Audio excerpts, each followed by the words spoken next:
The Prabhupada Connection. Causeless Mercy. 4. Looking Eastward. Part 3. By Goradasa. It was about 3 am, and I was coming back from playing a gig with my band downtown. I had my guitar case in hand. As I walked through the avant-garde residential section of Winnipeg, I turned from Wolseley St. onto Home St. I saw something unusual in front of the house on the corner I had never seen before. Standing, illuminated by the moonlight against the darkness, was this tall, shaven-headed person dressed in white robes. I didn't know what to make of him at first, but did not want to be impolite by staring, so I pretended not to see him. Surprisingly, he called out to me and asked, "What kind of X are you playing?" I was very surprised to hear this type of vernacular coming out of the mouth of someone that looked like a monk, especially since the term X was generally only used amongst modern musicians at that time. He immediately took me off my defense, and I was more than pleased to cross the street, open my guitar case on his lawn, and proudly display my double cutaway Gibson Epiphone Riviera. I told him that it was the same model that you saw the pictures of George Harrison and Keith Richards using from those earlier albums, and it was a collector's item. He complimented its natural finish and mentioned that George Harrison was a lot into the bhakti yoga that he was into.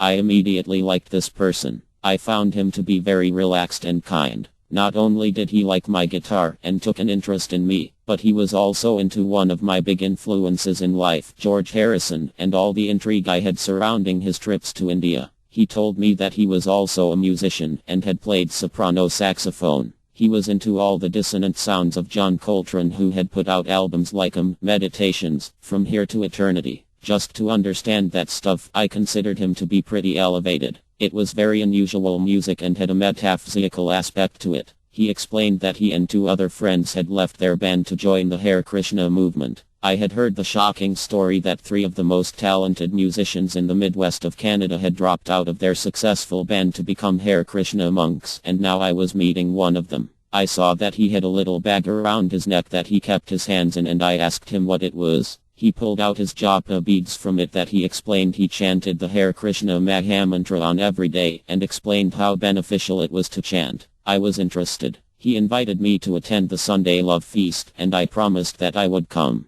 I told him my name, and he told me his name was Nandixvaradasa, but that I could just call him Nandi for short. That suited me fine. I was thrilled to have a new friend who was a Hare Krishna yogi. In the meantime, I purchased a record album of the Bhagavad Gita with an Indian man speaking some verses from the Gita. I enjoyed the droning sounds of the sitar accompanying verses like, while contemplating the objects of the senses, one develops attachment to them. From attachment lust arises. From lust anger arises. And so on. The record was preparing me for the book. When I arrived at the temple, which was a tall 3-story house, on Sunday afternoon, I was filled with anticipation and a few butterflies in my stomach. I didn't know what to expect, but I hoped I would meet the same kind and cool devotee I had met that special night. As I walked up the wooden stairs, a wonderful aroma of what I later found out was hot clarified butter being used to cook the feast, intermingling with the various scents of spiritual sky incense that they had burning.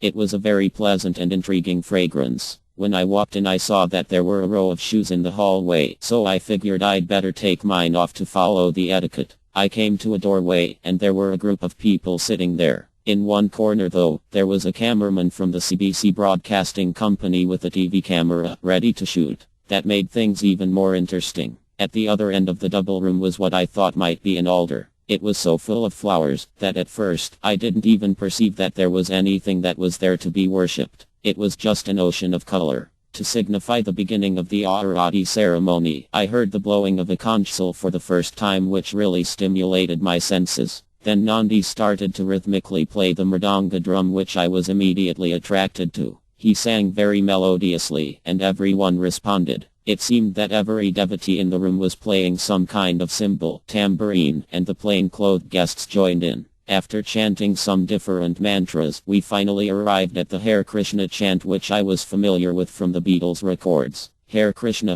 Krishna Krishna, Hare Rama, Rama Rama, Hare. Everyone was getting into this transcendental groove, and there was a crescendo of music and rhythm building up along with this chanting. I was really getting into it. It was very contagious. Everyone was dancing, and some started to even jump in the air. My heart started to feel very joyful from this experience. I had been in bands for a few years and the tendency was for every musician to be into his own false sense of ego, but not here. Here, everyone was dedicating their song to the glorification of God, Krishna. So I started jumping and chanting too, feeling completely uninhibited and started to feel more and more blissful every minute. I didn't want it to end.